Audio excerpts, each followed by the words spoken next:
Equity theory is a very important theory for assessing motivation in the workplace and has a lot of relevance to how ultimately employees behave and what they do in the workplace. And what it has to do with is how we evaluate the perceived fairness of our particular situation. According to equity theory, what we do is we evaluate ultimately our inputs, and we can compare those to what we receive from the organization, so essentially our outputs. And so inputs could be things like our time, our skills, our education, and anything else that we actually put into the organization as a way of accomplishing the particular task that we have at hand. And then we would contrast that, we would compare that ultimately to what we receive from the organization. What would those outputs be? And so outputs could be things along the lines of pay or salary, maybe even benefits,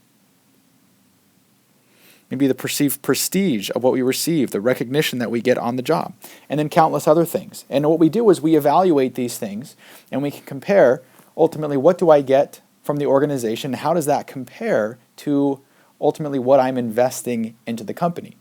And a couple things can happen as a result of that.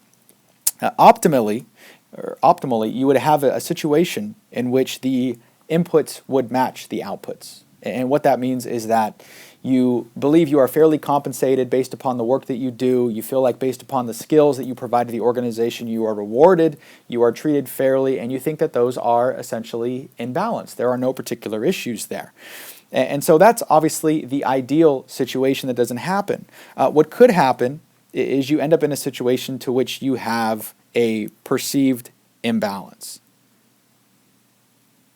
And that can come from a number of different angles. Either you feel like what you're investing into the organization is greater than what you receive in return. And that can cause you to do a number of different things. A lot of times this takes the place of maybe I won't work as hard on the job. And I can justify that mentally because I am not necessarily compensated for the work that I do. At least that's what's the perception at that point. Or maybe I leave a little early from work every day or go in a little later for work every day. Because once again, what I put into the organization doesn't match what I receive, right? I put in too much, and so now I have to restore balance. And the two ways that I can restore balance are either decreasing my inputs in this situation, or I could increase my outputs.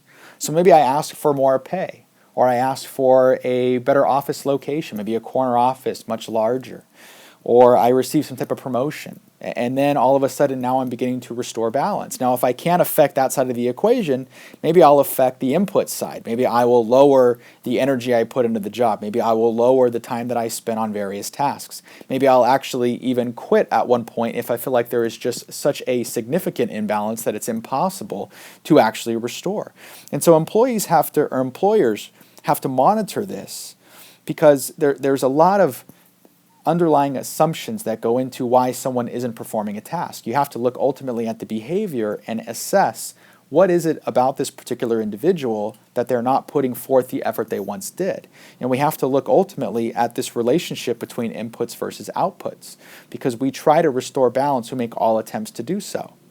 Now, there are more than one ways to have an imbalance, of course. You could have a situation in which maybe you feel like you are not putting enough into the organization and you're getting too much in return. So maybe you do things like put in longer hours as a way of rationalizing, well, I'm paid and taken care of. I need to increase my inputs as a way of restoring balance because we don't want to necessarily feel like we are cheating the organization at all. And so it can go both ways. Now, what equity theory also states is that not only do we evaluate our inputs in relation to our outputs, what we receive from the organization, but we also evaluate things in comparison to others. And this is where it gets really tricky for organizations. Because now, not only am I going to evaluate my outputs compared to what I put into the organization, but I'm going to compare myself to my colleagues and coworkers. And I'm going to see ultimately, or try to find out what someone else is getting paid. And then I'm going to sit back and assess, you know what? I do a lot more work than they do, and they're paid way more than I am. And I don't think that's right. And so now all of a sudden I have an imbalance again, and so it's very, very complicated. And this is why a lot of organizations are very secretive in their pay practices. if they usually give out some type of bonus or monetary increase of some kind, usually it's, well, you know what, we want to keep this between ourselves. Don't tell anybody else. And the reason for that is they don't want to create a situation to which everybody is now evaluating their own perception of fairness, to where they feel like they're not being compensated fairly for what they're doing to the organization.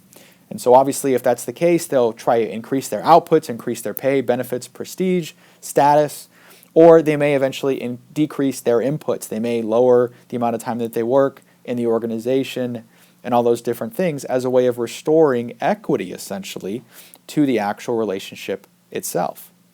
Now, there are some organizations that are very transparent in their pay practices. Companies like Whole Foods, for example, which publish the salary of employees. Maybe not necessarily what each individual employee is making with their name attached to it, but you can see ultimately what other people in the organization are making at relative positions. There aren't names associated with them, but you see the attached position. So you can find out ultimately what people are making. And the only way that you can do that you can be transparent with your pay practices, is you have to base your pay off of things that are associated with job performance. And what is meant by that is you have to have a pay practice that is dependent upon something substantial, something objective, things like education, right? And so if you can argue that, well, this person is paid more because maybe they have a master's degree or some type of degree that's in excess, then people think, well, you know what, it's okay. I understand I do not make as much as this person because they've been here for 15 years and I've been here for 3. So it makes sense. Or they have more education than I do. So that, once again, makes sense. And so people are relatively rational for the most part. And if they can understand ultimately why they are not being compensated to the level of somebody else, if it can be explained in an articulate fashion, then that will not create an issue to which we're dealing with, obviously, equity and how it is shared. So it doesn't have to be equal. Many people think this means equality, equal pay. That doesn't necessarily mean the case. You are going to have some disparity in pay, but it needs to be dependent upon something that is substantial, something like performance or education or job experience, because then you can justify your pay practices. Now, the difficult thing with equity theory is it's based in large part on people's perceptions. And obviously people can perceive things differently. So what I feel like I contribute to the organization, I'm going to deem as very, very important, but it may not be very significant. And so that's why it's very difficult to manage, and why you see a lot of organizations maintain a great deal of secrecy in their pay practices, because it's simply unlocking Pandora's box. And once you've done so, it's very difficult to contain the information and manage it, because once again, you're dealing with people's perceptions of themselves, and most people tend to overinflate what they do and then underinflate the work of others, as opposed to being vice versa.